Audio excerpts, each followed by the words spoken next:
Hi అండి, అందరికి నమస్కారం. ఈరోజు కృష్ణా బేసిన్లోని ప్రాజెక్టులకు సంబంధించి నీటి ఇన్ఫ్లోలు మరియు అవుట్ఫ్లోలు సంబంధించి తాజాగా వచ్చిన సమాచారాన్ని అయితే మీ ముందుకైతే తీసుకురావడం జరిగింది. కావున ఈ వీడియోని చివరి వరకు చూసి వచ్చిన సమాచారాన్ని తెలుసుకునే ప్రయత్నం అయితే చేయండి.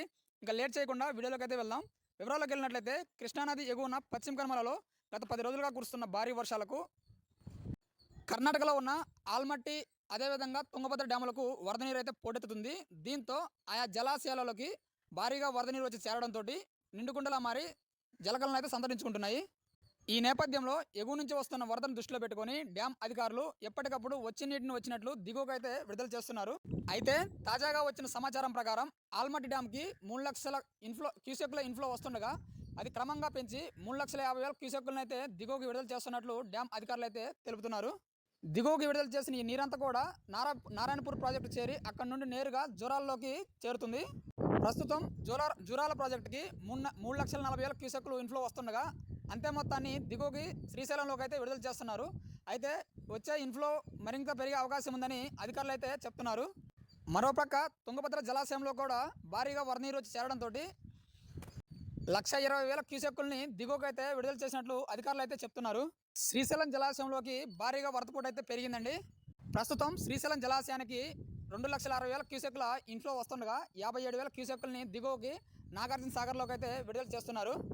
ప్రస్తుతం శ్రీశైలం జలాశయంలో పూర్తిస్థాయి నీటి మట్టం 885 అడుగులు కాగా ప్రజెంటు 864 అడుగులు నీరు వచ్చి చేరినట్లు డ్యామ్ అధికారులు అయితే చెప్తున్నారు.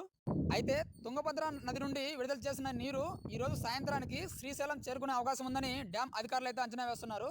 అదే కానీ జరిగినట్లయితే అటు తుంగభద్ర నుండి ఇటు జూరాల నుండి వరద నీరు రావడంతో శ్రీశైలం జలాశయానికి 3,50,000 క్యూసెక్కుల ఇన్ఫ్లో వచ్చే అవకాశం ఉందని డ్యామ్ అధికారులు అయితే అంచనా వేస్తున్నారు.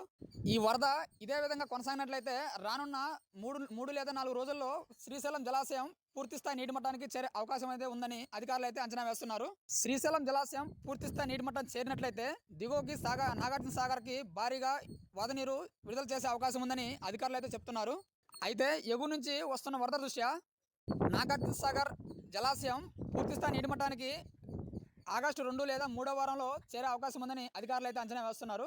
ఇది ఫ్రెండ్స్ ఇవాళ అప్డేటు. ఈ వీడియో మీకు నచ్చినట్లయితే లైక్ చేయండి, కామెంట్ చేయండి. అదేవిధంగా ఈ వీడియోని తోటి రైతులు కూడా తెలియజేయండి. ఇంకా ఇటువంటి కొత్త సమాచారం కోసం మన ఈ ఛానల్ని సబ్స్క్రైబ్ చేసుకొని పక్కనే ఉన్న బెల్ ఐకాన్ అయితే యాక్టివ్. ఇంకొక కొత్త వీడియోతోటి మీ ముందుకైతే వస్తాను. అంతవరకు సెలవు. Thank you friends.